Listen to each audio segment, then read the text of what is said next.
வியாழக்கிழமை பிறந்தவங்க ஞானிகள், விஞ்ஞானிகள், மெய்ஞானிகள் ரெண்டுமே இருக்கும் உங்ககிட்ட. விஞ்ஞானமும் தெரியும், மெய்ஞானமும் தெரியும். மெய்ஞானம் இருந்தா மட்டும்தான் விஞ்ஞானம் பற்றி உணர்ந்துக்க முடியும். விஞ்ஞானத்தை பகுத்து புரிஞ்சுக்கணும்னா மெய்ஞானம் நல்லா இருக்கும். மெய் எப்படின்னா என்ன? உண்மை. அதாவது மாறுபாடு இல்லாத, வேறுபாடு இல்லாத உண்மை மெய். ஞானம் அப்படிங்கிறது உண்மையான ஞானம், மாறுபாடு இல்லாத ஞானம். எல்லா உலகத்துக்கும், உலகத்துக்கு இருக்க அத்தனை நாட்டுக்கும் மெய்ங்கிறது ஒண்ணுதான். உண்மை அறிவு அப்படின்னு அது பேரு. தமிழ்ல சொல்ல போனா உண்மை அறிவு. இந்த உண்மை அறிவு அதிகமா இருக்கவங்க இந்த வியாழக்கிழமை பிறந்தவங்க. குரு அப்படிங்க சொல்லக்கூடிய அந்தஸ்துக்குண்டானவங்க. குரு வழிபாடு சம்பந்தப்பட்ட விஷயங்கள்லாம் அவங்கள கேட்டா தெளிவா சொல்லுவாங்க. தன்மானம் மிக்கவர்கள். அவ்வளவு சீக்கிரம் எதையும் விட்டு கொடுக்க மாட்டாங்க. தன்மானம் ஜாஸ்தியா இருக்கும். சுயபிராணம் கொஞ்சம் பேசுவாங்க. ஜாதத்துல குரு உச்சமாயிருச்சு அப்படின்னாக்க சொல்லிக்கவே வேணும்.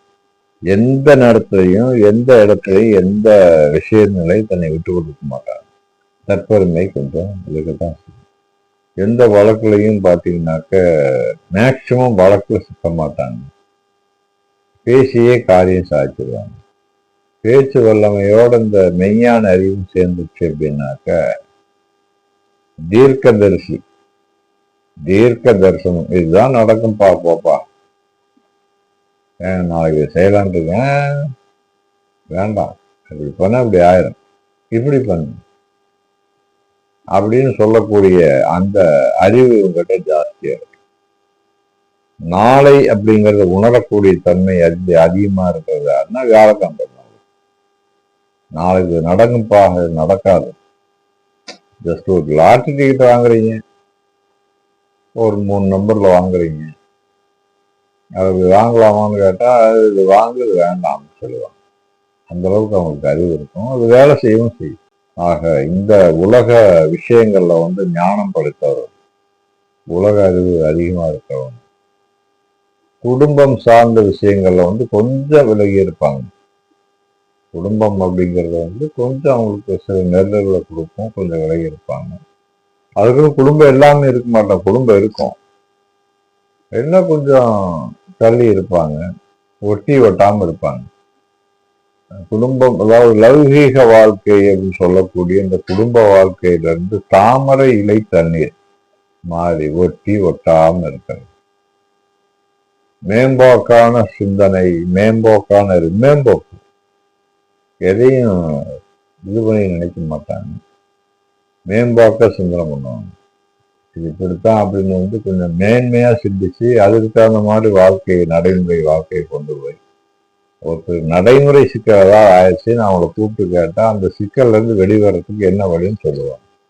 குடும்ப வாழ்க்கைன்னு பாத்தீங்கன்னாக்க அவங்க குடும்ப வாழ்க்கை நல்லா இருக்கும், நல்ல குழந்தைங்க இருக்கும், அவங்களுக்கு வியாழக்கிழமை பிறந்தவங்களுக்கு நல்ல குழந்தை இருக்கும், குருவுடைய அருள் நிறைய இருக்கும்.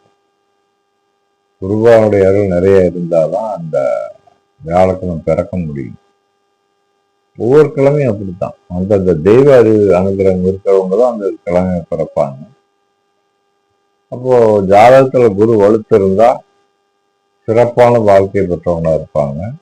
எல்லா விஷயம் அதிர்ஷ்டமா இருக்கும். நல்ல வாழ்க்கை, நல்ல வருமானம், நல்ல செல்வாக்கு, நல்ல வீடு, நல்ல மனைவி, நல்ல குழந்தைகள், நல்ல ஆசிரியரை பெற்றவங்களா இருப்பாங்க, நல்ல ஆசிரியர் விருது வாங்குறவங்களா இருப்பாங்க. தலைமை பண்பு, ஒரு கோயில் நிர்வாகம், ஒரு அறக்கட்டளை நிர்வாகி, ஜட்ஜு, பெரிய புலவர்கள், பெரிய விஞ்ஞானிகள், மெய்ஞானிகள்லாம் இந்த வியாழக்கிழமை பிறந்தவங்களா இருப்பாங்க. வழிபாடுன்னு பாத்தீங்கன்னாக்க குரு வழிபாடு, ஐயப்பன் வழிபாடு இது ரொம்ப சிறப்பை தரும். திருச்செந்தூர் முருகன் வழிபாடும் ரொம்ப மேன்மையான சிறப்பை தரும்.